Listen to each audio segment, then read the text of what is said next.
कालः प्रस्तूयते, काल प्रस्तुति को प्राप्त होता है। ये भाववाच्य में अर्थ हुआ। और यदि कर्मवाच्य में करें तो हमारे द्वारा काल प्रस्तुत किया जाता है, ऐसा अर्थ बनेगा। सद्विविध सामान्य विशेषण, तो दो प्रकार का है, सामान्य से विशेष। गुणस्थानों की अपेक्षा, सामान्य की अपेक्षा, या उग शब्द भी आया है। पूर्व सत्र में बताया था विशेष का अर्थ मार्गणा होता है अथवा आदेश होता है। सामान्य तावत्, सामान्य से देखें अपन गुणस्थान की अपेक्षा काल का वर्णन कैसा क्या है, किस गुणस्थान का कितना काल होता है। मिथ्या दृष्टि नाना जीवापेक्षा सर्वकाल है। मिथ्या दृष्टि गुणस्थान का नाना जीवों की अपेक्षा से काल होता है। हमेशा ऐसा कोई काल नहीं होगा जब मिथ्यात्व गुणस्थान न प्राप्त। फिर एक जीवापेक्षा त्रयो भंगा, एक जीव की अपेक्षा तीन भंग बन जाएंगे, तीन विकल्प बन जाएंगे, तीन भेद बन जाएंगे। अनादिरपर्यवसान, कोई मिथ्या दृष्टि ऐसा है जो अनादिकाल से मिथ्या दृष्टि है और अपर्यवसान अनंत काल तक मिथ्या दृष्टि रहने वाला है। तो इसको लेकर के, इस कथन को लेकर के अभव्य की चर्चा निकली थी। ये अनादि अपर्यवसान जो मिथ्यात्व है एक जीव में, वो अभव्य की अपेक्षा बनेगा। और फिर उसमें फिर हमने निवेदन किया था कि अभव्य समान भव्य की अपेक्षा भी बन सकता है। अब आप अगर दूरानुदूर भव्य बोलना आपको इष्ट हो तो आप बोल सकते हैं। आचार्यों ने कभी उसका प्रयोग नहीं किया, इसलिए हम तो नहीं बोलते कभी। फिर जिनको जैसा बोलना हो वो स्वतंत्र है। फिर दूसरा भंग बनाया था उन्होंने कि अनादि सपर्यवसान, अनादि से कोई मिथ्या दृष्टि है लेकिन उसका अंत होगा, जब भी हो लेकिन उसका अंत होगा। तो ऐसे मिथ्या दृष्टि जीव को मिथ्यात्व के दूसरे भंग में लिया एक जीव की अपेक्षा। फिर तीसरे प्रकार का जीव कौन सा है, बोले सादि सपर्यवसान, कोई सम्यक दृष्टि बन चुका है लेकिन फिर मिथ्यात्व में आया है तो उसका मिथ्यात्व सादी हो गया। आदि सहित को सादी कहते हैं, तो उसका मिथ्यात्व सादी हो गया। लेकिन सपर्यवसान है क्योंकि अंत तो होना ही होना है। एक बार जिससे सम्यक प्राप्त कर लिया वो अगर वापस मिथ्यात्व में आता है तो कभी ना कभी फिर से वो सम्यक दृष्टि बनता है। वो फिर अनंत काल तक मिथ्या दृष्टि नहीं रह सकती। तो अब इसका विवरण करते हुए, तत्र उन तीनों में साधि सपर्यवसानो जगन्यनांतर्मूर्त, कोई साधे मिथ्या दृष्टि है जिसके मिथ्यात्व का अंत होने वाला है, उसका जगन्य काल कितना है, तो बोलते हैं कि जगन्य से अंतर्मुहूर्त काल है।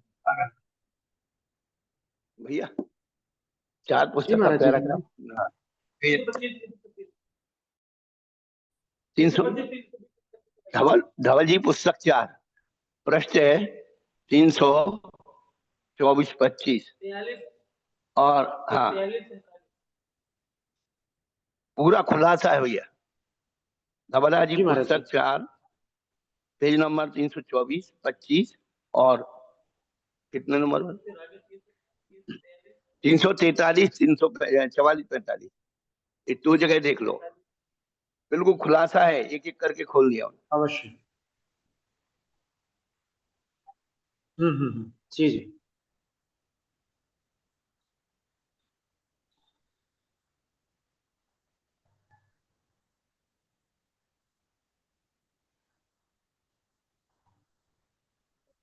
पृष्ठ 346 24 और आगे फिर 24-25 में है। फिर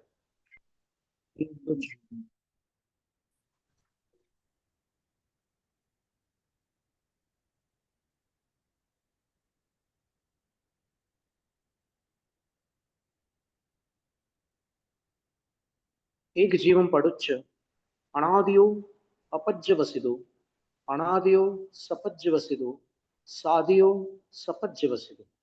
एक जीव की अपेक्षा अनादि अपर्यवसान, कोई एक जीव ऐसा हो सकता है कि जिसका मिथ्यात्व अनादि से है और अनंत तक रहने वाला है।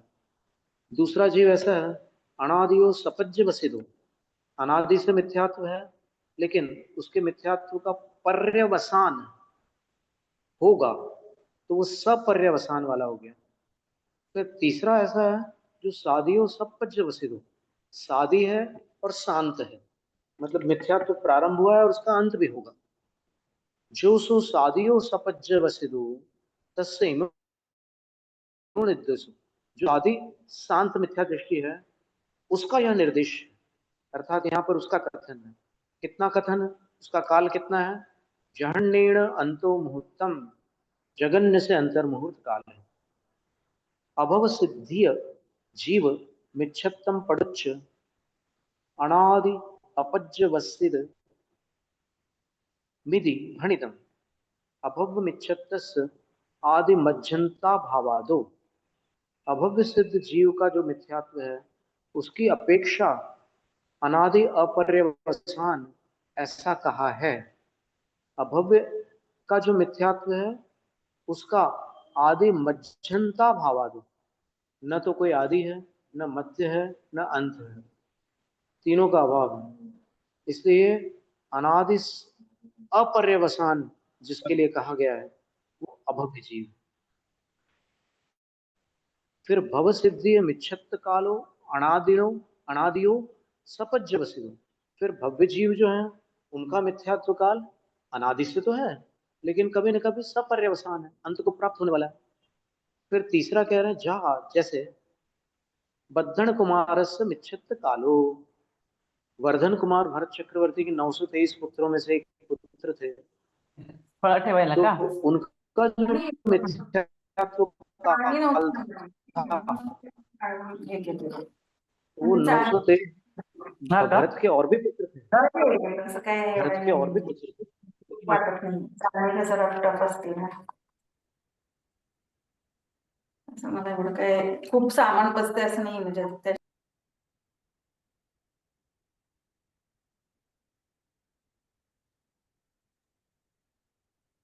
कुछ पूछ रहे हैं?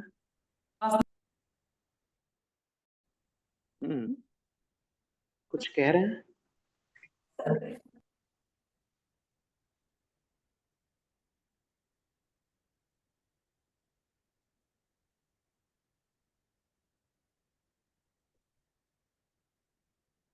आगे पढ़े हम।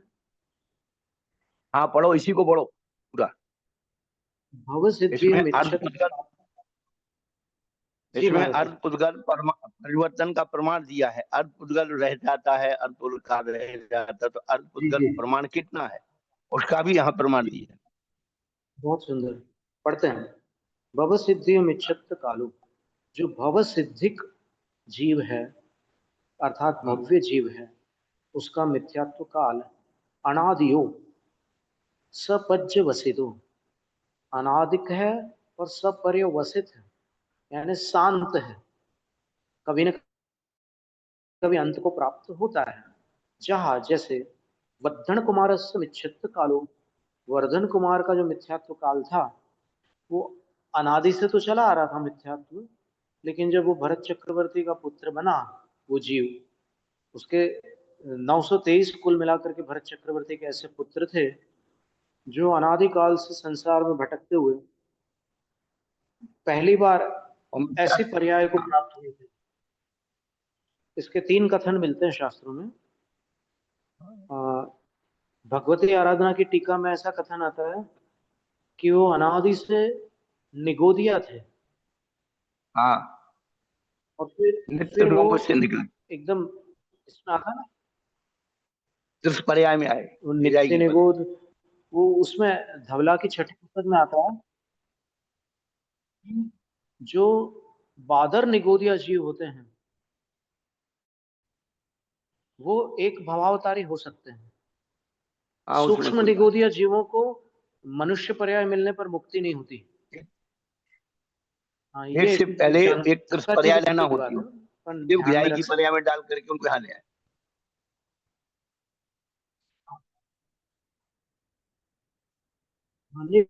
वो हम बता रहे, तीनों बता रहे ना आपको। पहले निगोद से मनुष्य पर्याय में आए और वहां से मोक्ष चले गए, दूसरा मत जो है बृहद द्रव्य संग्रह में, तो बृहद द्रव्य संग्रह में लिखा है कि वो संसार में भटक रहे थे, एक इंद्रियों में भटक रहे थे, एक पर्याय उनको ये मिल गई गिंजाई की, त्रिइंद्रिय जीव होता उसकी पर्याय मिल गई, और भरत चक्रवर्ती के बृहद हाथी के संग्रह में पांव ऐसा के थोड़ी तले आया वो वो भटक रहे थे। मरण को प्राप्त हो गया।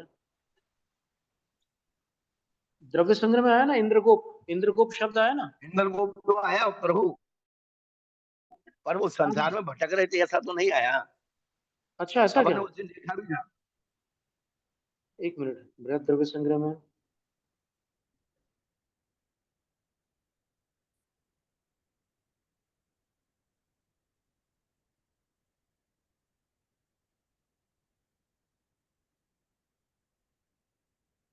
पेज नंबर 84, बृहद संग्रह। नित्य नगोद वर्ती जो जीव है उनके चिन्ह काल में भी त्रस्ता वेंद्री पने आदि का धारण नहीं करना, तो ही कहा है गाथा ऐसे कौन, अनंत जीव है जिन्होंने गाथा कौन सी है?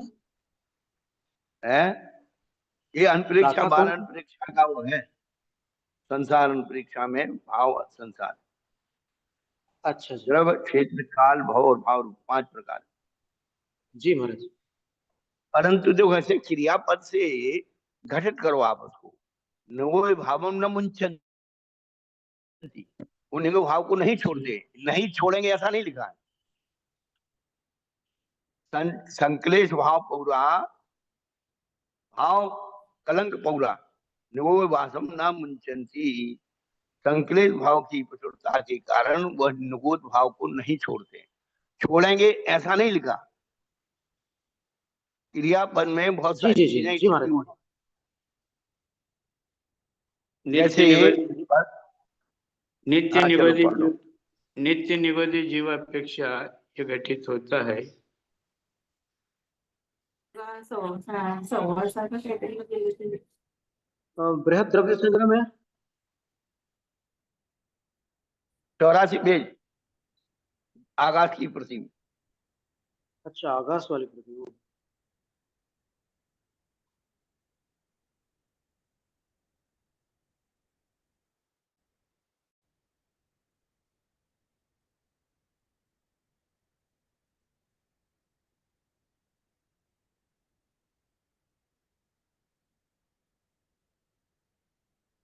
यह कथा आराधना, आचार आराधना की टिप्पणी में कही है।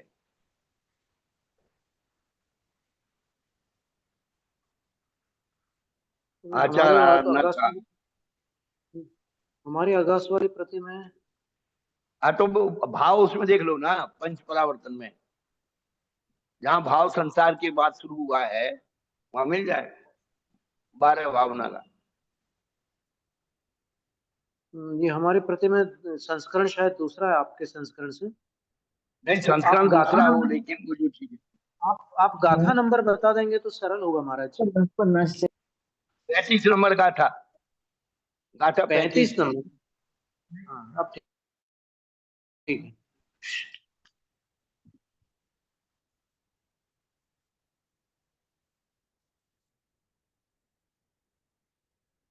जैसे अमृतचंद सूरी ने पर हाँ परनति जी। हेतु मोह नामनोनुभावा जबरत मुनुभावे व्याप्त कन्माशिताय मम परम विशुद्धि शुद्ध चिन्मात मूर्ति भवतु समय सारे व्याख्यानुभूति। भवतु क्रियापद अनुभूति। किया है, भवतु क्रियापद प्रयोग किया है, हो गए है नहीं, सही बात है। तो क्रियापद से उसका अर्थ निकलता है प्रभु। सही कह रहे हैं महाराज जी।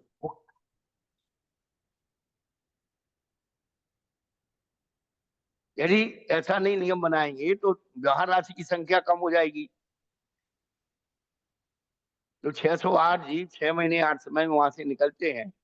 और आपने एक जगह और बताया था कि भाई कोई प्रमाण भी आया है, शायद पंचायत शिकायत का, कहाँ का उदाहरण आपने दिया कि आश्चर्य है कि वो वहां से निकलेगी। नहीं, राजवार्तिक में दिया है कि उतने ही जीव क्षायिक हाँ सम्यक तो प्राप्त करते हैं जितने मोक्ष जाते हैं 6 महीने 8 हाँ समय हाँ में। हाँ हाँ, वो तो ठीक है, पर नित्य निगोद से निकलते हैं वर्धन कुमार आदि, ये भी आपने बताया था। हाँ, ये हाँ देखिए, ये हम द्रव्य संग्रह वाला प्रसंग पढ़ते हैं। नित्य निगोध जीवानाम कालत्रयेपि त्रसत्वम नास्ति। मिली पंक्ति आपको कस्मादिति चेत करके। हाँ वो तो हमारे अयम तो पास है। विशेष है। हाँ, अयम अयम तो विशेष है, किंतु यह विशेष है कि नित्य निगोध जीवान विहाय पंच प्रकार संसार व्याख्यानम ज्ञातव्यम। नित्य हाँ निगोध वाले जीवों को छोड़कर 5 प्रकार हाँ, के पंच संसार का व्याख्यान जानना। कस्मादिति चेत, ऐसा क्यों यदि पूछो तो बोलते हैं कि नित्य निगोध जीवानाम कालत्रयेपि त्रसत्वम नास्ति। नित्य निगोध जीवों वाले जीवों को तीनों कालों में त्रस पर्याय नहीं है। इति तथा चोक्तम, वैसा कहा भी है। कहाँ कहा है, क्या कहा है? अत्यणंता जीवा जेहिण पत्तो तसाण परिणामो भाव कलंक सुपौरा निगोध वासम न मुंचन्ति। अनंत जीव हैं जिन्होंने त्रस पर्याय को प्राप्त नहीं किया। भाव कलंक से सुप्रचुर वे जीव निगोध वासम न मुंचन्ति, निगोध वास को नहीं छोड़ते। नहीं छोड़ेंगे, ये लिखा है क्या?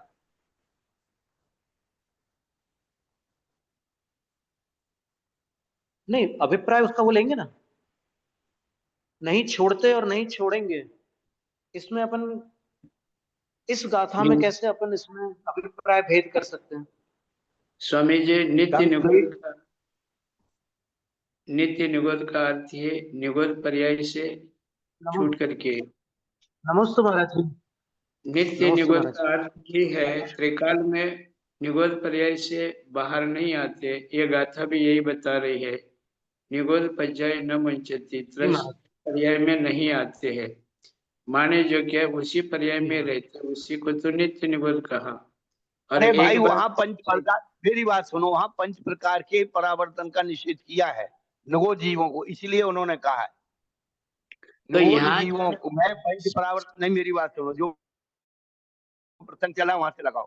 पंच प्रकार संसार व्याख्यानों ज्ञातव्यम एम तु विशेषा नित्य निगोध जीवन विहाय पंच प्रकार संसार व्याख्यान ज्ञातव्यम कस्मात् चेत।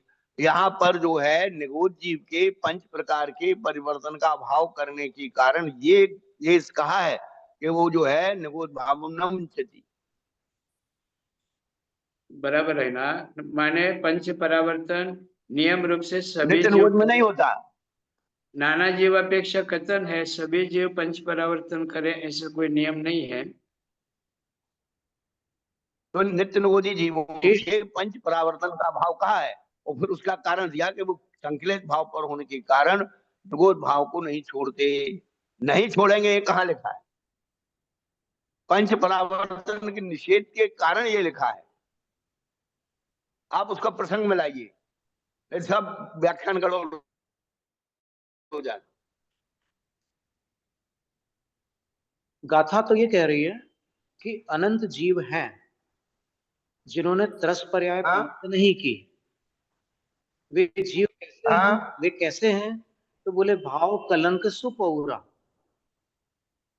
हाँ भाव रूप कलंक से सुप्रचुर है, हाँ अर्थात उनकी अंतरंग का जो भाव कलंक है वो अधिक है। हाँ हाँ और वे निगोध वासम न मुंचन्ति, निगोध वास को हाँ, तो नहीं छोड़ते। वहां रहते उनका पंच परावर्तन नहीं होगा। अब इसका अर्थ क्या हुआ? नित्य निगोध। हाँ, क्योंकि नित्य नित्य निगोध निगोध वो जीवों के ऊपर पंच परावर्तन नहीं है ये बता रहे, लेकिन वहां से निकल के आएंगे तो पंच परावर्तन को स्वीकार करेंगे। करेंगे ऐसा नियामक नहीं स्वामी जी। और उसी पर्याय में क्या? रहते हुए पंच परावर्तन होगा कैसे? क्योंकि नहीं, उस पर्याय स्थितिबद्ध में तो अनुभव। यही तो कह रहा हूँ विजय, आप उस प्रसंग को स्वरूप भेद और स्वामी भेद कर दीजिए। गाथा तो स्पष्ट ही कह रहे हैं और उसका भावार्थ भी यही निकल रहा है।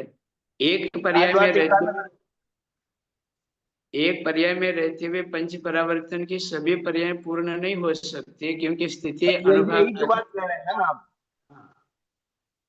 इस संदर्भ में रेवती ताई जी का भी कुछ वक्तव्य हो तो ताई जी भी बोल सकती है, वेबिनार में है ताई जी। अच्छा, जुड़े हुए हैं? हाँ जी। हाँ, अवश्य बोलें जी। निगोद जीव के पंच परावर्तन, नित्य निगोद जी के पंच परावर्तन क्यों नहीं होता है, इसका जवाब दिया है। आप प्रसंग मिलाइए, स्वरूप भेद और स्वामी भेद। जी ये तो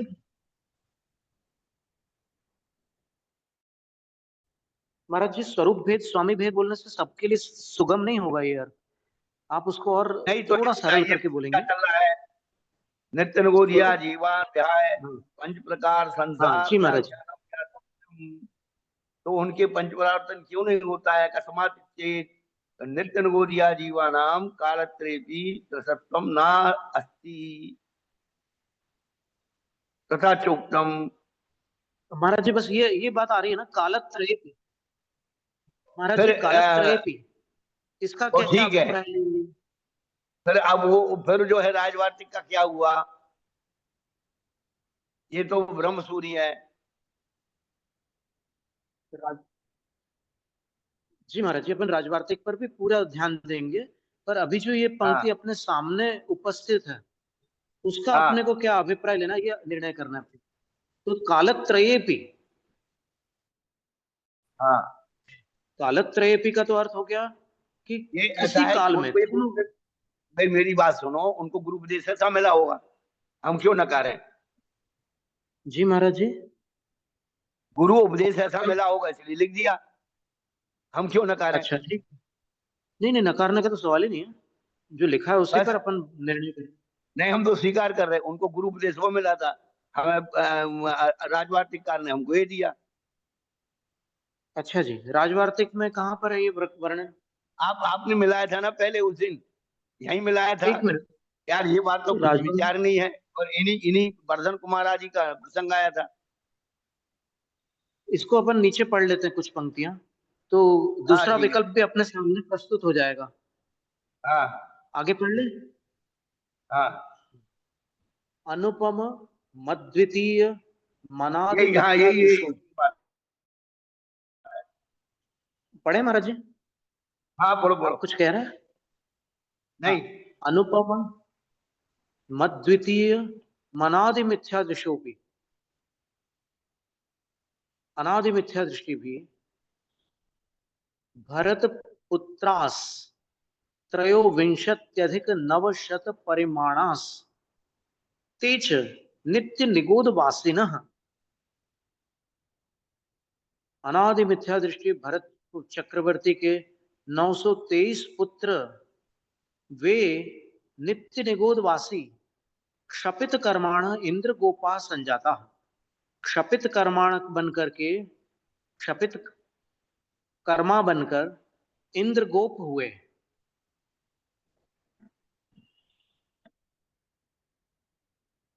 तो क्या नित्य निगोद से सीधे इंद्र गोप हुए, या बीच में कुछ और प्रक्रिया हुई? नहीं नहीं नहीं, शक्कर्म वो द्वारा? जी,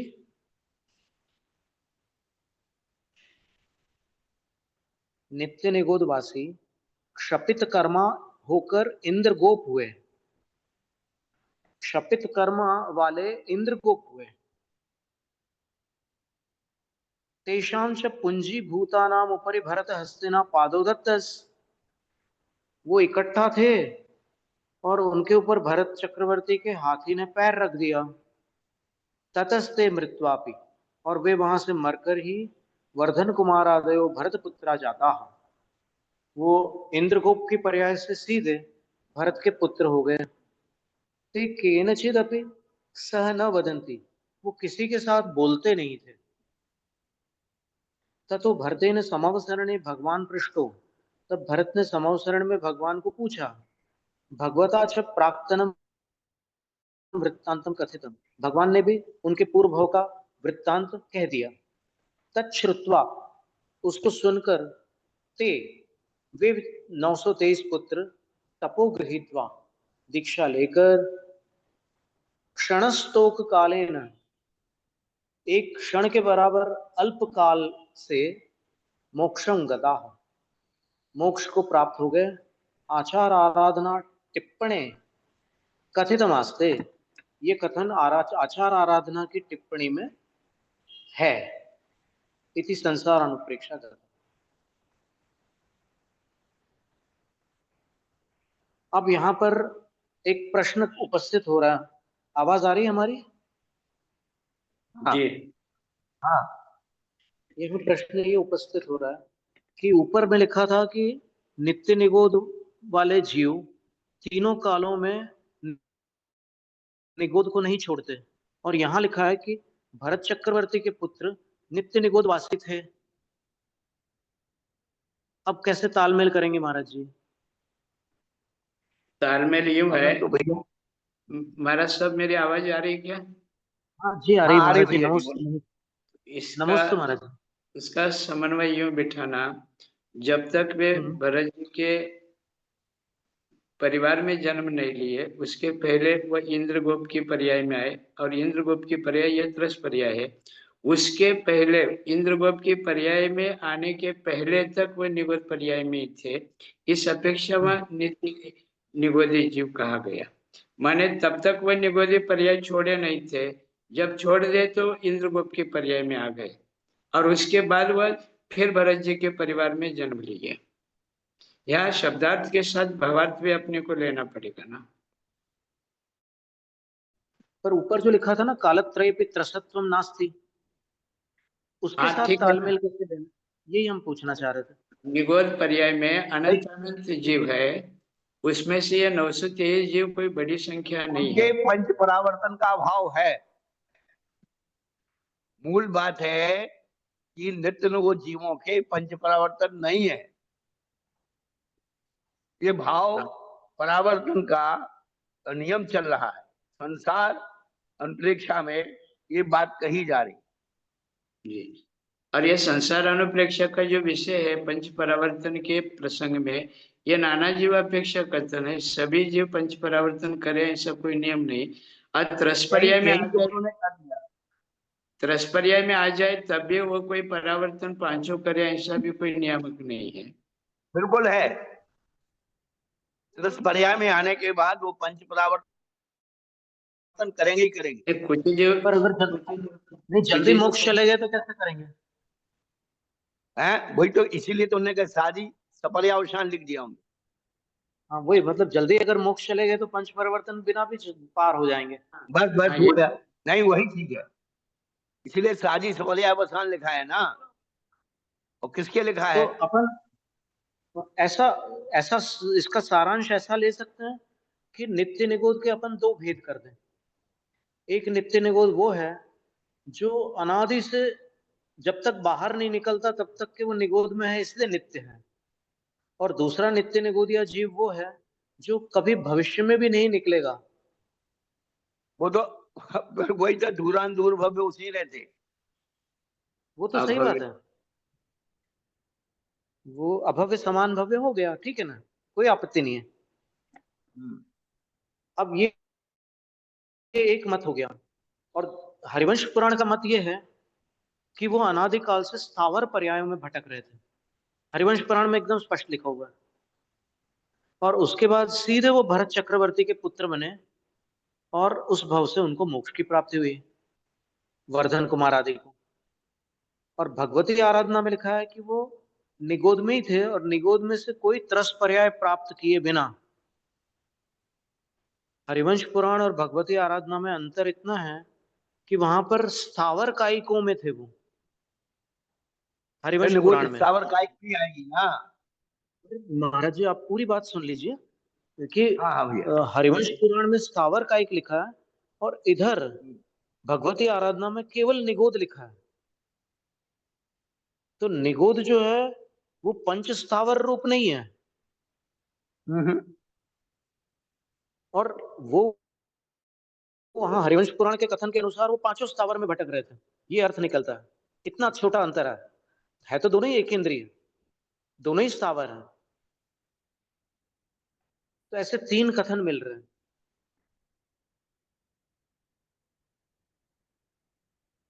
तो कुल मिलाकर सार ये हुआ कि सादी सपर्यवसान की बात चली थी, यानी जो मिथ्यात्व सादी शांत है उसकी चर्चा थी। तो उसकी चर्चा में उन्होंने ये स्पष्ट किया कि सादी सपर्यवसान, आपने धवला की चौथी पुस्तक पढ़ने बोला था, वो कहा था, तो वो चौथी पुस्तक जो है ना, उसकी कुछ पंक्तियां शेष है, उसको पूर्ण कर लेते हैं। वो सादी सपर्यावसान जो है कृष्णा जी का है मिथ्यात्व काल, एक अनादि शांत का है वर्धन कुमार का, नितिन गुट का, और शादी शांत है कृष्ण आदि का।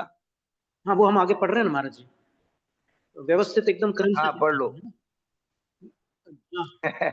अनादियो सपज्य वसिदो, भव्य जीव अनादि मिथ्या दृष्टि है, लेकिन उसके मिथ्यात्व का अंत होगा जहां, जैसे वर्धन कुमार से मिच्छत कालो, भरत चक्रवर्ती के पुत्र वर्धन कुमार का जो मिथ्यात्व काल था वो अनादि था लेकिन शांत था।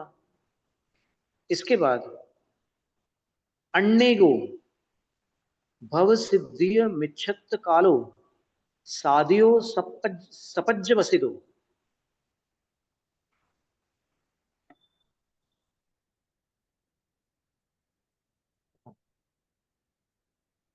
फिर अन्य एक विकल्प ऐसा भी बनता है सादी शांत का, क्या बनता है कि भव सिद्धि मिच्छत कालो सादियो सपज्य वसिदो। वो सादी शांत काल मिथ्यात्व का, वर्धन कुमार का अनादि शांत था, अभव्य हाँ का हाँ अनादि अनंत था। अब हाँ, सादी बस बस शांत बस। का उदाहरण देख लीजिए। सादी शांत का उदाहरण ये है, भव सिद्धि मिच्छत कालो, जहां कण्णादि मिच्छत कालो, जैसे कृष्ण आदि जो हुए हैं उनका मिथ्यात्व काल सादी शांत रहा। कैसे? मिथ्या से समझ में आए। नहीं, हम उसका दूसरा विकल्प बताना चाह रहे थे महाराज जी, कि हाँ ये हाँ क्षायोपशमिक सम्यक दृष्टि थे। हाँ ये है ना, निश्चित है क्षायिक सम्यक हाँ दर्शन तो नहीं हुआ, हाँ। पर वो मुनिराज के आहार दान, वो औषध दान की वजह से उनको तीर्थंकर प्रकृति का बंध हो गया। नहीं, ऐसा कहाँ आया कि औषधि दान से आया है? ये हम लोग आया ना? किंवदंती से पढ़ते आए हैं। अरे नहीं तीर्थंकर, महाराज जी, तीर्थंकर के महाराज जी बाजू सुनिए में ही। सुनिए, अरे हाँ महाराज हाँ जी, सुना। निवेदन है आपसे, ये हाँ बिल्कुल। बृहत कथा कोश में कृष्ण जी हाँ की तीर्थंकर प्रकृति कैसे बंधी उसकी पूरी कथा आई है। हाँ ठीक है। मुनिराज मुनिराज के औषध दान से रत्न कापिष्ठ का चूर्ण उन्होंने मुनिराज को औषध में दिलाया था, रुक्मिणी ने दिया था। ये हाँ कथा ठीक है। बृहत कथा कोश में आई हुई है महाराज जी। हाँ जी ठीक महाराज है, जी। हाँ परंतु जी। तीर्थंकर प्रकृति बांधने के लिए केवली श्रुतकेवली का पाद चाहिए। अरे तो वो मुनिराज श्रुत केवली थे ना, कौन? जिनको औषध दी नहीं, वो जिनको श्रुत केवली। औषधि नहीं, जिनने औषधि दी है वो तो ना क्या? कृष्ण जी को तीर्थंकर, कृष्ण जी को तीर्थंकर प्रकृति का बंध हुआ तो हाँ जी। औषधि ना लेने से हुआ। हाँ, औषध दान देने से हुआ, ऐसा लिखा है उसमें। मुनि की वैयावृत्ति करने से हुआ है, वो वो भैया, वैयावृत्ति में औषध दान। हाँ भैया व्रत कर, भैया व्रत औषधीकरण में नहीं आएगी। भैया व्रत में औषधीकरण आ जाएगा, लेकिन औषधि दान में ये नहीं आता है। औषधि दान में 16 कारण भावना में जो शक्ति त्याग में उन्होंने 3 प्रकार के ही दान कहे। जी महाराज आहार जी, ये तो दान, बिल्कुल स्पष्ट। अभय दान जी जी, और ज्ञान दान। पक्की बात है, पर वो उन 3 दानों में औषध भैया, दान नहीं है, पर वैयावृत्ति में तो औषध दान आता है ना। हाँ ये मानते हैं, ये निर्बद्ध उन्होंने लिखा है, निर्बद्ध वो मुनियों उपाय के लिए से लिखा जो है, कष्ट दूर किया जाए। वो मुनियों के लिए निर्बद्ध, लेकिन हाँ जो हाँ श्रावक है वो स्थावर का हाँ एकाधिक जीवों का वो विराधना करके औषध दान दे सकता है। हाँ, उसमें जो 16 कारण भावना की भावनाएं दी हैं, तो पथ कुपथ मुनि पुंगव को तस भैसत दीजिए। उसमें छंद में क्या हुआ कि सुन लो सभी लोग सुन लो, जो 16 कारण के अर्थ चढ़ाते ज्ञान कवि के, तो उसे मुनि पुंगव कुंतस भैंस, कुंतस छप गया। कुंतस, कुंत का मतलब होता है भाला, उसमें जो हाँ है जी। वृत्ति में ये है मुनि पुंगव कुं तस भैंसत दीजिए, तो कुं पर जो है तस के साथ मिल गया तो कुंतस बन गया। ये भाषा का भी ये सब अवर्णवाद हुआ है। अच्छा, मुनि ये हमारे पुंगव परिचय में। कुं तस ये जो पूजन अच्छा। पाठ प्रदीप वगैरह जिसमें 16 कारण के अर्थ चढ़ाए हैं, आप उसमें देखिए। अच्छा। हम्म। मुनि पुंगव कुं तस भैंसत दीजिए, उस जिस प्रकार का रोग है उसी प्रकार की उनको औषधि दी जाए। अब उसमें कुंतस छाप दिया, पूरी किताबों में कुंतस ही चल रहा है। हम भी पागल हो गए ओहो। ढूंढते ढूंढते, हमने। तो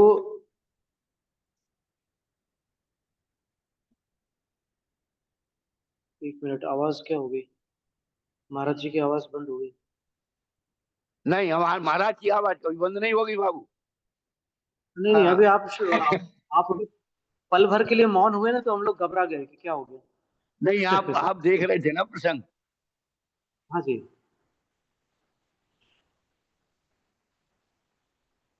हाँ, हम आपको वो कथा भैया, बता रहे हैं। तो यही भी तो कथा है आचार आराधना सार की, विष्णु वर्धन वर्धन कुमार की। हाँ, वर्धन कुमार जी की तो है ही, पक्की बात है। तो ये भी वहीं से ली है, वो भी वहीं से ली है। तो कथा ग्रंथों में किसी चीज का हाँ जी, महत्व दिखाने के लिए यदि कह दिया है तो अतिशयोक्ति नहीं है। वहां बिल्कुल सही औषधि बात। दान की प्रमुखता दिखाने पर कहा है, लेकिन सिद्धांत के अनुसार औषधि दान संकलेश का ढों कर्म है। कोई नहीं चाहता कि हम खूब दवाई खाएं, कोई नहीं चाहता हम खूब दवाई दान दें। ये तो दर्शन विशुद्धि आदि भावना है। नहीं, पर वैयावृत्ति में तो औषध दान हो सकता है ना, गृहस्थ की हाँ अपेक्षा। भैया, हमने उसको स्वीकार करते हैं और सब स्वीकार करते जी हैं कि महाराज। भैयावृत्ति करने से वो जीव को भी संतोषी होती है और स्वयं को आत्मतुष्टि होती है। देखिए, इसमें ये शीर्षक है कथा का, श्री वासुदेव वैयावृत्य तीर्थकर गोत्र बंधन कथानकम। हाँ बस बस बस बस, ये देखो भैयाव्रत में आया है। तो आहार दान वैयावृत्ति में मत ले उनने लेना, औषध दान कर, आहार दान नहीं है, वो औषधि दान औषध में दान मत कर। लेना। अरे महाराज जी, हाँ, वैयावृत्ति औषधि के आ गई। अंतर्गत औषध दान। बस बस बस बस, क्लियर हो गया। तो इसमें कुछ लोग प्रवचन ये सार कहते में हैं, लिखा है।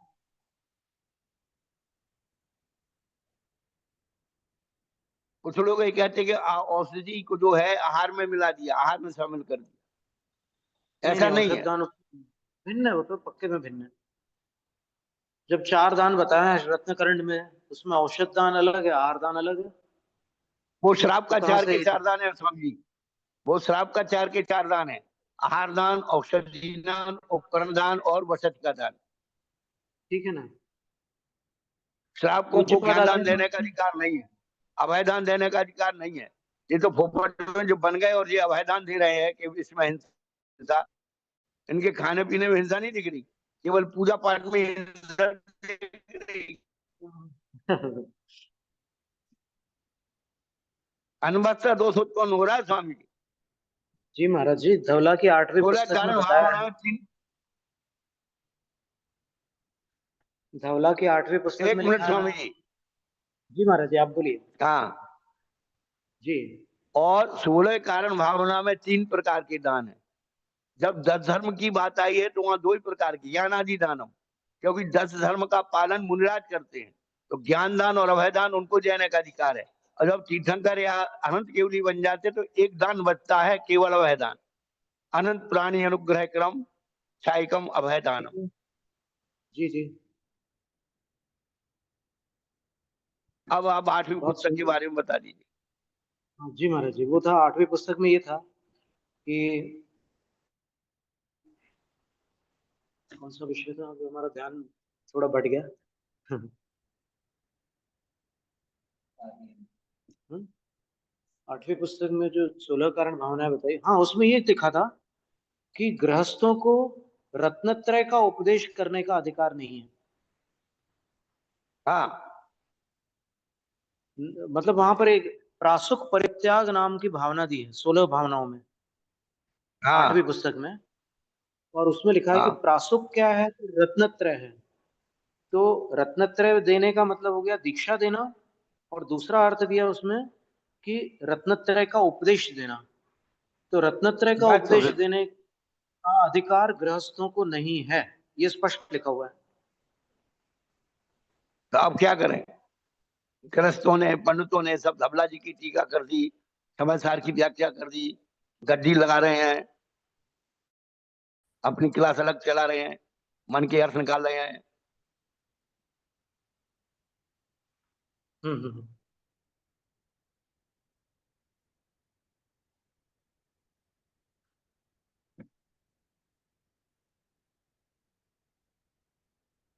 इसमें लिखा है यथात्र वासुदेवेन वैयावृत्तेन योगिनः बद्धं हाँ ठीक तीर्थकरस्येदं है। गोत्रं भुवनशेखरम् हाँ ठीक तथा है। न्योपि प्रकुर्वाणो वैयावृत्यं चतुर्विधे संगे नरो हि बध्नाति तीर्थकृत गोत्रमुत्तमम्।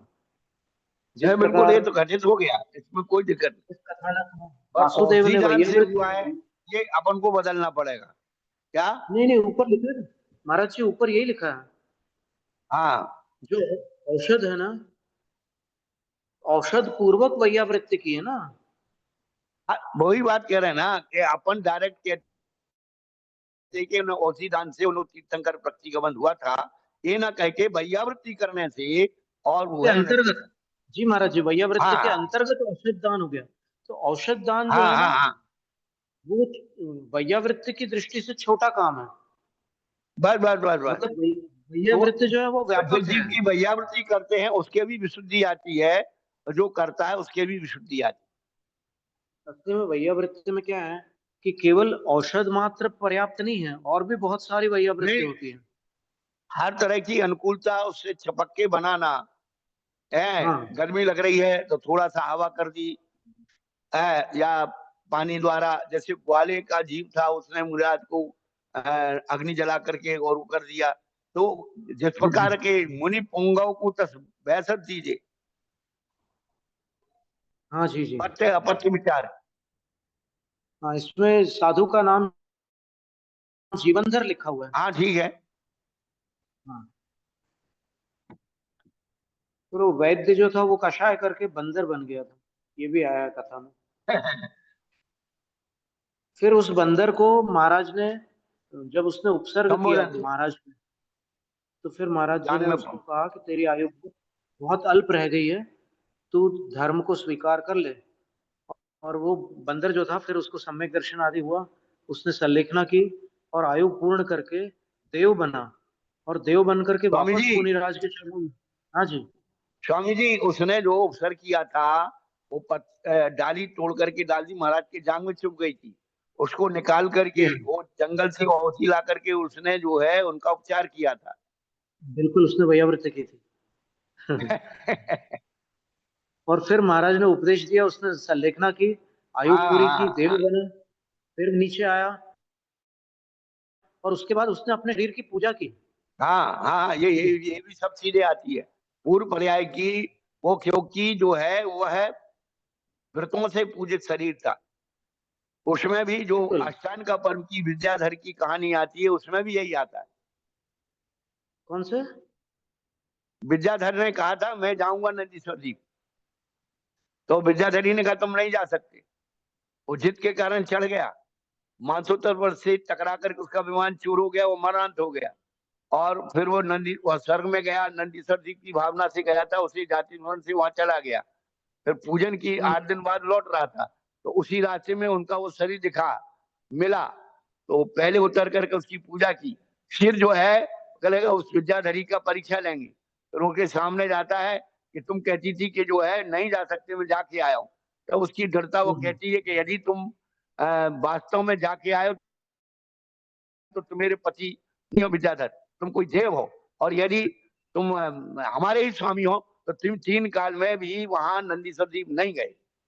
फिर वो अपना सही पूरा बात रूप है। दिखा करके कहा को बताता है। क्या बात है। नतेन शिरसा देवो ययौ निज कलेवरम।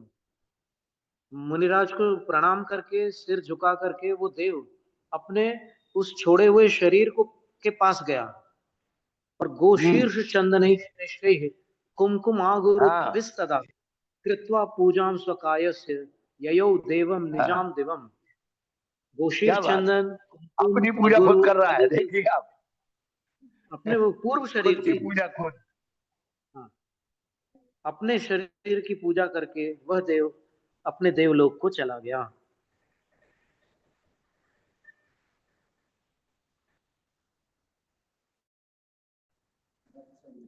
कृतामरेश्वरेणेयं पूजा साधु शरीर के तेनामरेश्वरम तीर्थम बभूव भो विश्रुतम।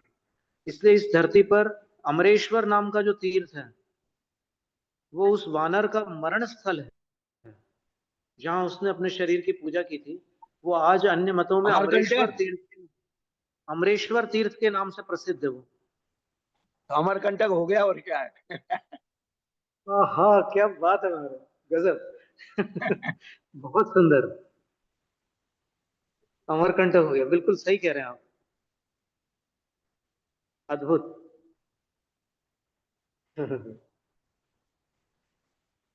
देखो चर्चा में कितनी सुंदर सुंदर बातें निकलती है। बाधे सर्वार्थ बाधे सिद्धि का जाते स्वाध्याय, तत्वबोधा। सही बात है। वादे वादे जायते तत्वबोध। शालिनी छंद बन गया हमारा जी। हमने आपके नाम से एक पेज ही बना रखा है पूरा, हम उसी में लिखते भैया जाते हैं हमारे आपसे नाम जो। तो ये सब जनमानी नहीं, की आप सेवा तो है, आप लोग का नोट्स के आशीर्वाद लिए है बना, ये। नोट्स के लिए बना रखे हैं। अच्छा अच्छा, हम तो बता के भूल जाते ईमानदारी से। हाँ हाँ हाँ। अच्छी अब प्रसंगानुसार आती है स्वामी। हमारे जी जो सही शिक्षा बात गुरु थे आचार्य कमसल सागर जी महाराज, वो एक युक्ति कहते थे या लोकोक्ति कहते थे। कोई कहे भाई कुछ बात बताओ, कोई पूछो, तो हमेशा वो एक बात कहते, भैया देखो ऐसा, मुर्दा देख के रोना आता है, मुर्दा देख के रोना है। आता है। अच्छा, हाँ, कि प्रसंग अनुसार ही कोई बात कही जा सकती। और जब तक अच्छा, मुर्दा अच्छा। नहीं आया है घर में तब तक कोई नहीं रो रहा है, और जैसे ही मन घर मुर्दा करके रोने लगते। अच्छा अच्छा। जबरदस्त उदाहरण। ये तो मतलब किसी एक बहुत बड़े लेखक ने लिखा है कि जो अनुभवी होते हैं उनके पास दृष्टांतों का भंडार होता है। अनुभव, उत्साह और दृष्टांत। अच्छे वक्ता और लेखक बनने के लिए शब्दकोश की जरूरत नहीं होती है। अनुभव, उत्साह और दृष्टांत, ये भी किसी अच्छे व्यक्ति ने ये वाक्य लिखे।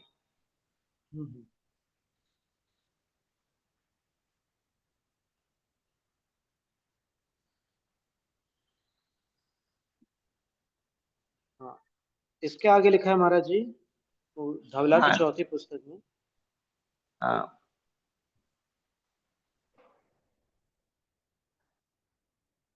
तो तत्व जो साजे सो शांत साधित। कृष्ण जी का। हाँ, हाँ उसमें ये कृष्ण आदित्य बताया उन्होंने। वो हम ये बताना चाह रहे थे कि कृष्ण जी हाँ जब हाँ उनको तीर्थंकर प्रकृति का बंध हो गया था, तो हाँ सिद्धांत में ये नियम है कि तीर्थंकर प्रकृति का बंध प्रारंभ होने के बाद कभी रुकता नहीं है, वो निरंतर बंधी प्रकृति है। हाँ तो वो कभी भी रुकता नहीं है जब तक उसके गुणस्थान रहते हैं बंध योग्य। तो हाँ अपने अध्वान तक वो प्रकृति निरंतर बंधती है। हाँ, लेकिन ठीक है। चूंकि शैक्षणिक सम्यक दर्शन था उनका, तो हाँ जब तक आगामी गति में पर्याप्तक नहीं हो जाते हाँ तब तक के लिए वो सम्यक दर्शन छूट जाता है, और हाँ पर्याप्त होने पर पुनः सम्यक दर्शन प्राप्त होता है। तो ये सादी शांत काल हो गया। हाँ हाँ, बस बस। ये सबसे सटीक उदाहरण है। हाँ यहाँ पर उसका खुलासा तो नहीं किया, लेकिन हम घटित करके देखें तो फिर यही खुलासा श्रेष्ठ लगता है हाँ हाँ कि प्रकृति बंधना चालू हो चुकी थी। फिर जैसे ही शरीर छूटा, तो शरीर छूटने पर सम्यक भी छूटा और सम्यक छूटने के बाद जो नया शरीर मिला उसमें पर्याप्तक होने के बाद पुनः सम्यक दर्शन हो गया, तो इतना काल जो बीच का निकला वो साधी शांत हो गया। वाह वाह वाह, ठीक है ना? जी महाराज जी। बहुत बढ़िया। जी महाराज जी। अब आगे और थोड़ा सा पढ़ दो। फिर उसकी, हाँ, उसके दो भेद किए, सो दुविध हो। हाँ बस साधी शांत मिथ्यात्व दो प्रकार का है। बीच की ये पंक्ति हमने छोड़ दी है। जहन्नो हाँ, उत्कर्षो चेति, जघन्य और उत्कृष्ट। तथ जहन्न काल परुवणा जानाव नट्ठ जहन्नेति उत्तम। जघन्य काल की प्ररूपणा को उसको उसकी जानकारी कराने के लिए जगन्य ऐसा कथन किया है। मुहूर्तस्य अंतो अंतो मुहूर्तम, मुहूर्त के अंदर का जो काल है वो अंतर मुहूर्त है। ऐसो मिच्छत जहन्न काल निर्देशो, यह मिथ्यात्व की जगन्य काल का निर्देश पूर्ण हुआ। अब एक विशेष बात यहाँ बताई जा रही, पढ़ो आगे आगे। हाँ, अरे वो ये अब तो ये उसका पूरा सार है। जी हाँ, पढ़ रहे हैं। तम जदा, वो इस प्रकार है। सम्मा मिच्छा दिट्ठी वा, असंजत सम्मा दिट्ठी वा, संजदा संजदो वा, पमत्त संजदो वा, परिणाम पच्चयेण मिच्छत्तम गदो। तीसरे चौथे हाँ पांचवें या छठे गुण स्थान वाले परिणाम प्रत्ययवश मिथ्यात्व को प्राप्त है। हाँ सब जहन्नम अंतो मुहूर्त अच्छी, सर्व जगन्य अंतर्मुहूर्त काल तक अच्छी माने स्थित रहकर पुनरवि सम्माम इच्छतम वा असंजमेण सह सम्मतम वा परिवण्णस्य वापस सम्यक मिथ्यात्व को अथवा असंयम के साथ सम्यक्त्व को प्राप्त होकर उन जीव को सर्व जहन्नो मिच्छित कालो होती, उन जीव का सर्व जगन्य मिथ्यात्व काल होता है। शासन समादिठी मिच्छत्तम किन्न परिवज्जाविदो, शासन हाँ, सम्यक दृष्टि ये को महत्व है। यहाँ क्यों मिथ्यात्व छोड़ क्यों दिया नहीं साधन? प्राप्त? जी, शासन सम्यक दृष्टि को मिथ्यात्व क्यों नहीं प्राप्त कराया गया ना, हाँ निषेध कर रहे हैं।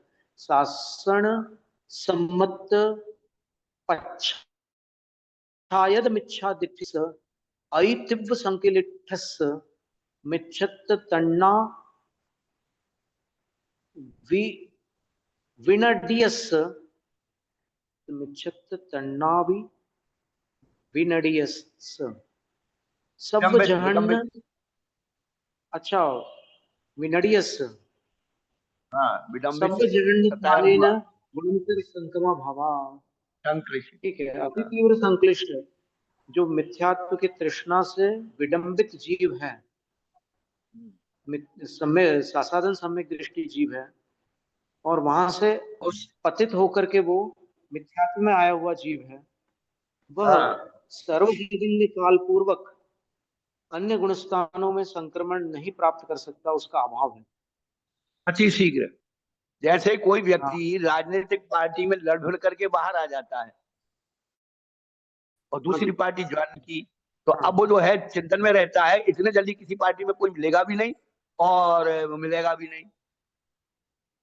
हम्म।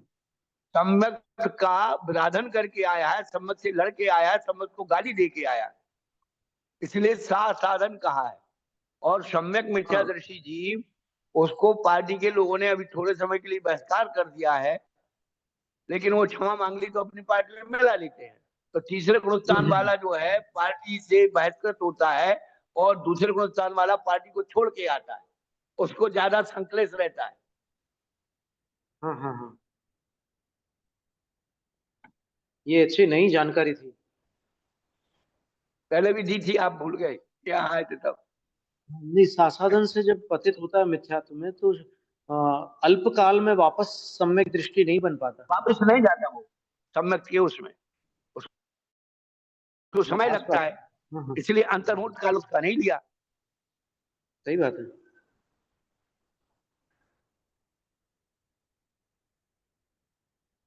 तो अंतर्मुहूर्त में वैसे अगर सम्यक प्रकृति का उदय आ जाए तो वेदक सम्यक दृष्टि बन सकता था ना। नहीं, लेकिन नहीं भैया शासादन से देखो नीचे आया है इसलिए नहीं बन सकता। बस बस बस बस जी जी जी। हाँ, वो अगर शासादन। चौथे से नीचे आता, चौथे से मिथ्यात्व में आता, तो वापस चौथे में जा हाँ सकता था। हाँ लेकिन दूसरे से मिथ्यात्व में आया है तो दोबारा जाना बहुत मुश्किल है। हाँ, अब समझ में आई।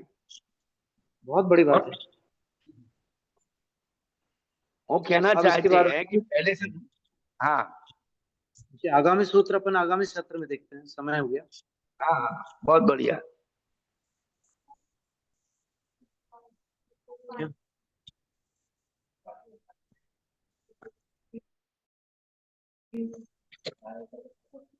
हाँ, अभी अपन इसका एक कायोत्सर कर लेते, फिर महाराज श्री से यहाँ पे यहाँ के श्रावक कुछ प्रश्न पूछना चाह रहे थे। हाँ भैया देखो। एक प्रश्न छोटा, मतलब व्यावहारिक प्रश्न है, भोजन संबंधी। हाँ हाँ तो अपन पहले एक कायोत्सर कर लेते हैं। बोधि समाधि परिणाम शुद्धि स्वात्मोपलब्धि शिव सौख्य सिद्धि चिंतामणि चिंतित वस्तुदाने त्वाम वंदमानस उमासुते।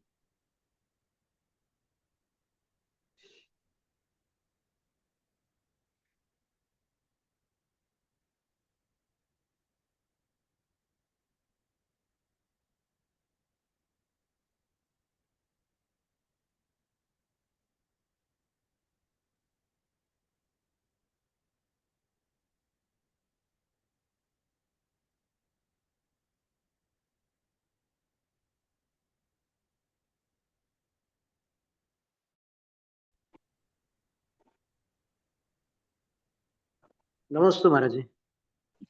हाँ प्रश्न ये है कि तत्वार्थ श्लोक वार्तिक में लिखा है कि मुनि महाराज सूखे कंडे से अपने हाथ को शुद्ध कर सकते हैं। हाँ आचौर्य व्रत के अंतर्गत, जहां पर वो है ना, अदत्ता दानम स्तेयम, हाँ हाँ वहां पर एक श्लोक में लिखा है कि मुनि महाराज अ, कंडे से, अगर सूखे कंडे से अपने हाथ धोते हैं तो उनको चोरी का दोष नहीं लगता। हाँ तो इनका प्रश्न ये था कि उस कंडे पर बनी हुई कोई भोजन सामग्री, जैसे यहाँ राजस्थान में ये लोग बोल रहे हैं बाटी बनती है कंडे पर, तो वो हाँ ले सकते हैं क्या? इसका देखो, क्या उत्तर देंगे?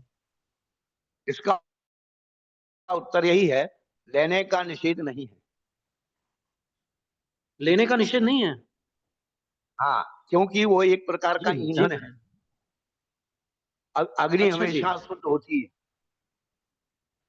जल के ओहो, द्वारा शुद्धि ठीक होती है। है, अग्नि के द्वारा शुद्धि होती है, मंत्र के द्वारा शुद्धि होती है, वायु के द्वारा शुद्धि होती है। शुद्धि कई प्रकार की है। हम्म। अच्छा, राजवार्तिक में गोमय शुद्धि भी लिखी हुई है। तो राजवार्तिक में का हमारे पूजाचार्य ज्ञान सागर महाराज ने लौकिक शुद्धियों का वर्णन किया है, उसमें गौमय शुद्धि, गोबर को भी शुद्ध लिखा है। नहीं, ये सब राजवार्तिक जो में तो है, लिखा ये है कि ये जो है पंडितों ने इसको बर्बाद कर दिया। हाँ। ये जो है पूज्यपाद आचार्य ने जो आरती का विधान किया है, उसमें गोबर का जो है विधान है। कहाँ पर? जैनाभिषेक में? जहाँ, हाँ, महाभिषेक, अच्छा अच्छा। जी महाअभिषेक जी। में दद्दु जलाक्षत मनोहर पुष्पदीपई पातार प्रथम प्रतिदिनम महताधरन। ये दद्युजाशत तो अभयनंदी आचार्य का है। वो नहीं, इसके अलावा मैं बता रहा हूँ। अच्छा, हाँ तो ठीक ये है। जो है, इन लोगों ने गोवरपंथी कह करके सारे धर्म को नष्ट कर दिया। अभक्ष हाँ, से ये अभक्ष उन्होंने उठाना शुरू परमेश्वर कर दिया। परमेश्वर दास जी ने जो, हाँ जी। चर्चा सागर वगैरह ग्रंथ का इसीलिए उन्होंने तिरस्कार किया। हाँ, वो गोबरपंथी कहने लगे। हमारे यहाँ जब से गायों का पालना बंद हो गया, तब से पंचामृत खत्म हो गया। और जब तक पंचामृत जीवित था, तब तक गायें हर घर में पलती थी। आज भी दक्षिण भारत में उनकी खेती है। हर खेत में जो है उनके पास गाय भैंस है, और उससे दूध निकलता है और उसे करते हैं। हम तो इसलिए गाय समृद्धि भैंस संस्था आज है भी। महाराज जी, हर घर में भैंस हाँ है। हाँ। और सब तो लोग अपने गोधन। पात में दूध लेकर के आते हैं और मंदिर में रख देते हैं। हाँ, बस बस यही बात है। अभिषेक। हम्म। अरे हमारे गुरु लोग ये नियम ले लें कि जिसके घर में गाय भैंस होगी, उसी के घर का आहार लेंगे, तो अपने आप सुधर जाए। अब जिसके घर में कुत्ता पला, उसके हाथों हाल ले लेंगे। बोले गाड़ी को क्या, वो गाड़ी को रखने के लिए गैरेज बना दी, गाय को रखने के लिए जगह नहीं है, कुत्ता के लिए एक नौकर पाल लिया। कुत्ते को पलंग पर सुलाते हैं लोग। हाँ, पलंग पे सेठानी उसके साथ सोती है। तो अनवर सर तो अच्छा, चल रहा है भैया, इनका नहीं कोई ये वो नहीं है। मतलब ये बाटी ले सकते हैं, साधु भी ले सकते हैं ना। बिल्कुल ले सकते हैं। अब जब हाथ धोने का जो लिखा हुआ है उसमें, तो आहार के पहले हाथ धो सकते हैं जब वहां शुद्धि के समय, और वहां जाकर बिल्कुल के आहार बिल्कुल। ले रहे हैं उसी हाथ। हाँ, मैं आपको, जब अपन केसलौंज में है उसकी प्रयोग करते हैं तो वहां, हाँ हाँ, जी, केसलौंज में राख का प्रयोग करते हैं, यदि अशुद्ध होती तो वहां भी प्रयोग नहीं करना चाहिए। ठीक दीक्षा बात के है, समय उसी का संस्कार होता है। सही बात है। हाँ, दीक्षा के समय तो आचार्य कर रहे हैं केशलुंज 5 स्थानों से। हाँ हाँ। बहुत सही बात है, सटीक और बात जो कही वहां आपने। लिखा है, दो बातें विशेष हैं कि जो साधु बड़े तपस्वी होते हैं, मांस उपचार हम्म। के वो करते हैं, तो शायद भगवती आराधना में ये दिया है अपवाद नियम से कि वो जंगल में है, पानी कहाँ से लाएंगे, तो वहां पर जंगली फल से और झरने आदि का जो पानी निकलता है उससे लेकर के अपनी शुद्धि करते हैं और उसमें ही पात्र छोड़ के चले जाते हैं। उसका चोरी का अरे दोष महाराज जी, इसलिए नहीं है। ये है? इसी में लिखा है, श्लोक वार्तिक में, श्लोक वार्तिक में ये श्लोक। वो उसमें होगा। वो बहुत दिन से अच्छा, पढ़ी नहीं, अब दोबारा पढ़ेंगे तो सब हो नहीं जाएगा। नहीं, श्लोक और वार्तिक में दूसरी बात है, यही बात लिखी है, हमारे, नहीं, उसी आपको प्रकरण एक में और लिखा विशेष हुआ है। बात बता, हाँ जी। एक विशेष बात है, जब गुरु लोग जंगल में हैं और हाथ की शुद्धि करनी है तो वहां पर हाँ पानी नहीं है, तो मिट्टी से शुद्धि करके, मिट्टी का शुद्धि से वो शुद्धि करते हैं, उसके बाद वो जहाँ यथास्थान पानी मिल गया उससे शुद्धि करते हैं। तीसरी बात कि जब वो मिट्टी लेते हैं तो हाथ को गीला करके उसको ऐसा, जो उंगलियां हैं वो जमीन पर दबा देते हैं, उतनी मिट्टी वहां आती है और उसी स्थान पर जो है वो हाथ से मल करके छोड़ देते हैं। ऐसे ऐसे अंगुली बना करके नहीं करते मिट्टी। हाँ, ठीक है ठीक है। ये कहाँ पर उल्लेख है? अलग का दान है, युक्ति किसमें है ये शास्त्र में, कथन? युक्ति शास्त्र में। कौन से? युक्ति शास्त्र। युक्ति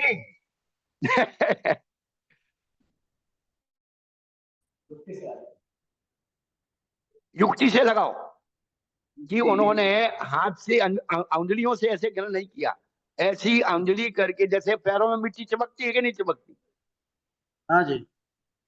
तो वो चोरी हो जाएगी। हाँ हाँ हाँ ऐसे हाँ। उनने गीला करके और उसको प्रेस किया, अंगुली को, अंगुलियों को, और उसमें मिट्टी हम्म, चिपक गई और उसी स्थान पर उन्हें हाथ मल करके छोड़ दी। मिट्टी लेके थोड़ी गए हम। अच्छा,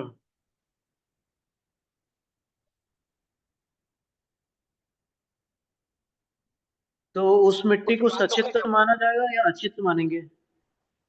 वो अचित होती है, धूली है ना। अच्छा। ओ,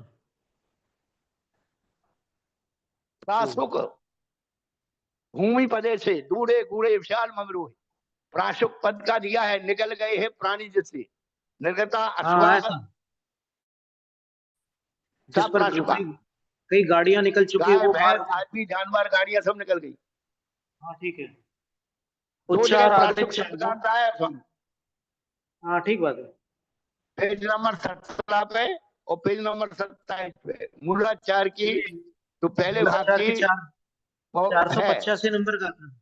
हाँ, मूलाचार की अब चार सौ गाथा माथा पचासी मुझे नंबर याद का नहीं था। भाई। पहला भाग का, हाँ, प्राकृत पहले भाग दिवस है। में जो आया है, प्रासो भूमि पदे से दूरे गुड़े विशाल मगरू, वो तो और दूसरा मूल गुण उन्होंने दिया, अधिकार में है।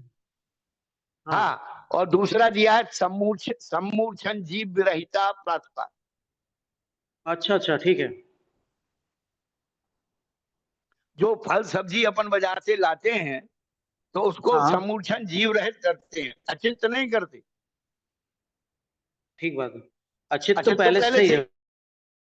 ही, उसमें प्राण है ही नहीं। हाँ जीव को भी थोड़ी कहते हैं, ये हाँ। मूर्खों ने इतनी परिभाषाएं बना दी हैं। नहीं देखो, अगर आप अचित करके लोगे तो फिर दया मूर्ति कहाँ रहोगे? ठीक बात है। सचित्त को अचित्त करोगे तो दया मूर्ति प्रासुक कहाँ रहे? प्रासुक शब्द दिया है भैया, मैं हम एक ही बात जानते हैं, प्रासुक शब्द दिया है और सम्मूर्छन जीव रहित। अच्छा, ये फासुई भूमि पदे से, हाँ ये पांचवी समिति का स्वरूप है इसमें, हाँ मूल गुणाधिकार में।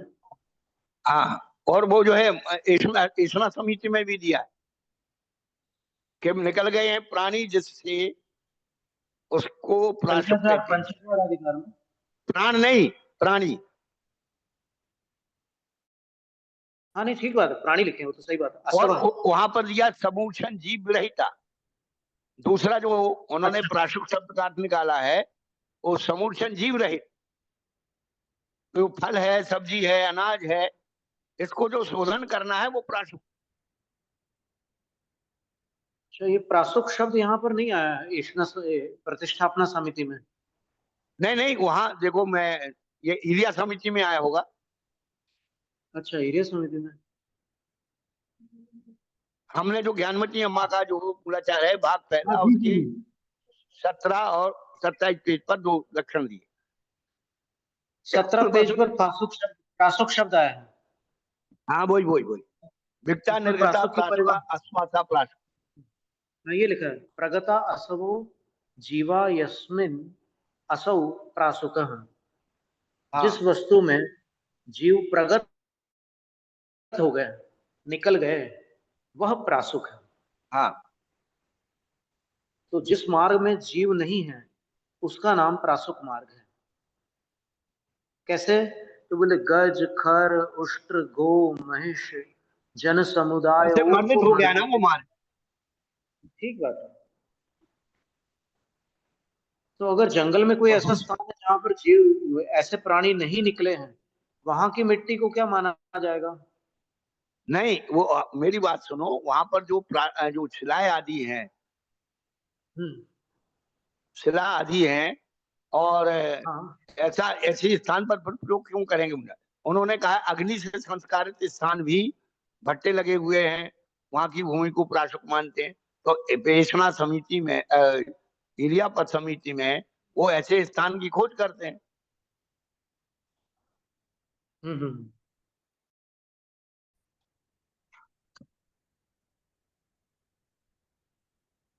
और ये जो दूसरी गाथा थी आप जो बोल रहे हैं ना कि दोष रहित 17 भोजन। 27 पेज पर, पेज कौन नंबर सी? 27 पर समूचन जीव। अच्छा, पेज नंबर 374 पर भी प्रासुक की परिभाषा आई है। हाँ हाँ, वो बहुत सारी मिलेंगी। वहाँ क्या है? वहां ये लिखा है कि प्रगता असवः प्राणिनो यस्मात् तस्मात् द्रव्यतः शुद्धमिति तद्द्रव्यम यत्रैकेन्द्रिया जीवा न सन्ति न विद्यन्ते स आहारस् तद्द्रव्यगतः शुद्धम्। बस।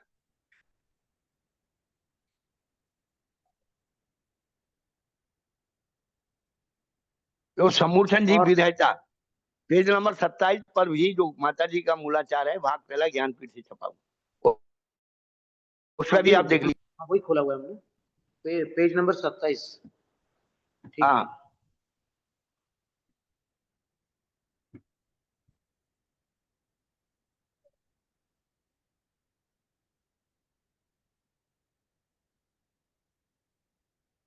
पेज नंबर 27 पर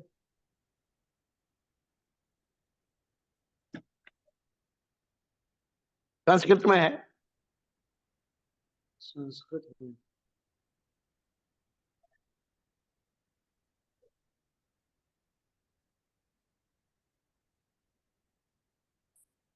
हासुये प्रासुके जीव सम्मूर्छन आदि रहते। हाँ, ये बात है। तो जो सब्जी लाते हैं, फल लाते हैं, उसके डंठल में, पैंती में, त्वचा में आदि समूर्छन जीव यदि चिपके रहे तो उसको हटाना चाहिए, शुद्ध करिए। सही है।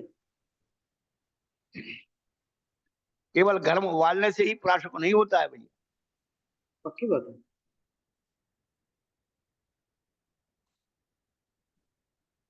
शोधन करके भी प्रासुक होते हैं। और सचित और अचित ये योनियों के नाम हैं, ये भी ध्यान रखना। जहां अच्छा। जीव लेने का, जन्म लेने का स्थान है सचित शीत उष्ण समृद्ध विभ्रत, इसीलिए सचित्ता वो जो है अतिचार में वो दिया है, सचित समृद्ध सम्मिश्र अभिषव धूपक्वाहारा। जो मर्यादा रहित आटा मसाला हो जाते हैं तो वो सचित हो गए, उससे मिश्रित करना।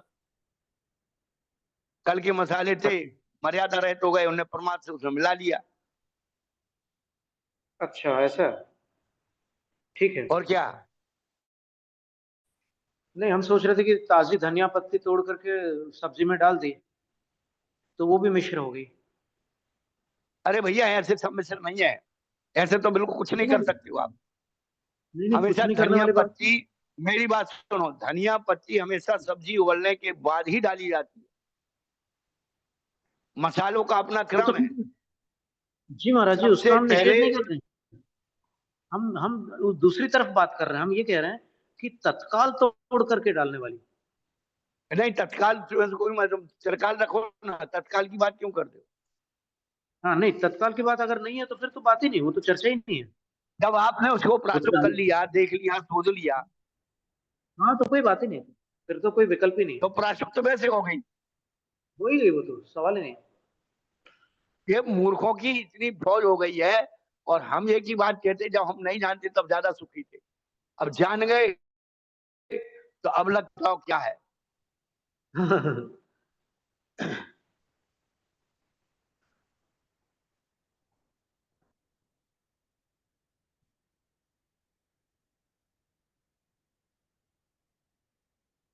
नमस्ते प्राचीन महाराज काल में जी। महाराज, जो उपले होते, एक सेकंड, जो उपले होते थे वो हाँ जी, जानवर क्या करते थे, जंगल में या खेत में गिरा देते थे और वहां ही पड़े हाँ पड़े हाँ, सूख जाते थे।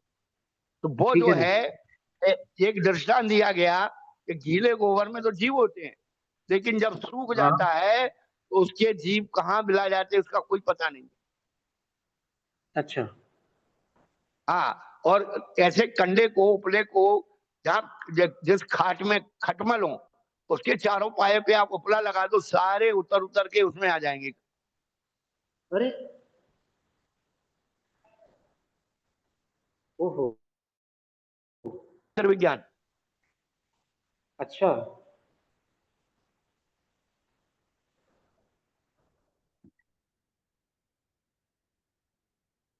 तो बात उपले से शुरू हुई। तो उपला जो होता है, जो प्राकृतिक उपचार से सूख जाता है, वास्तव में वही है। लेकिन आप जो है उसमें क्या करते हैं, कचरा मिला देते हैं, ये कर देते हैं, वो कर देते हैं, इसलिए थोड़ा अशुद्धिपना है। हम्म,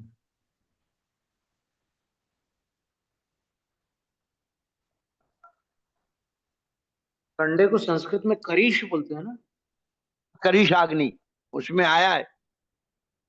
वेद में आया है, वेद नहीं, मार्गणा हाँ में। करिशाग्नि, हाँ वेद मार्गणा में नहीं, वो आधार आदेश संबंध बताते में यह उपाध्याय करिशाग्नि के समान पढ़ाता है, हाँ वो भी है, विद्यार्थी पढ़ता वो है भी है। करिशा।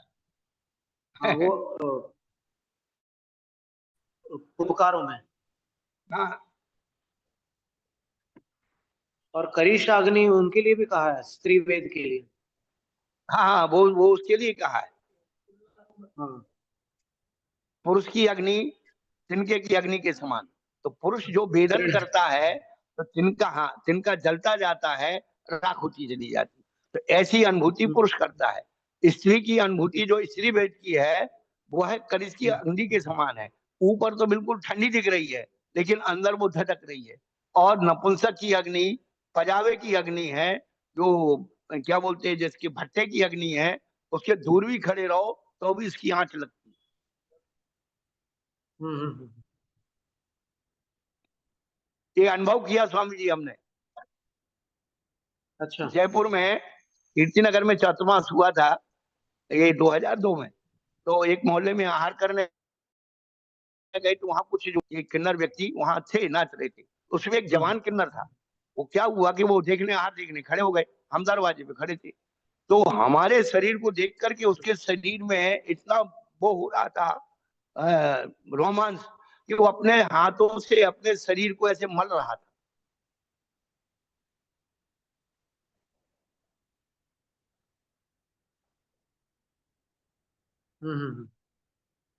जो दिगंबर रूप जो नग्न है,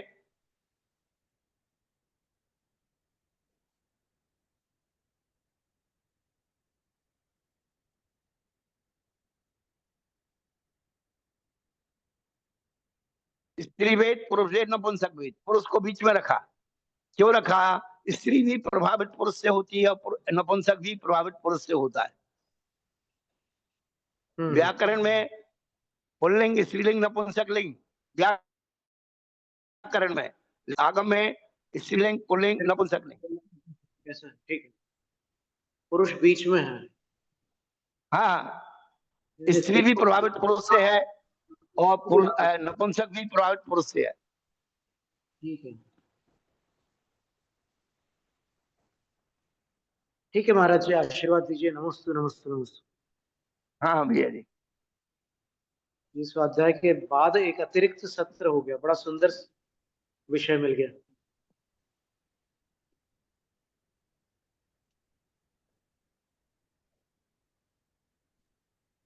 नमोस्तु नमोस्तु नमोस्तु भगवान। नमोस्तु भगवान, नमोस्तु इच्छामि गुरुदेव, इच्छाकार इच्छामि इच्छाकार गुरुदेव।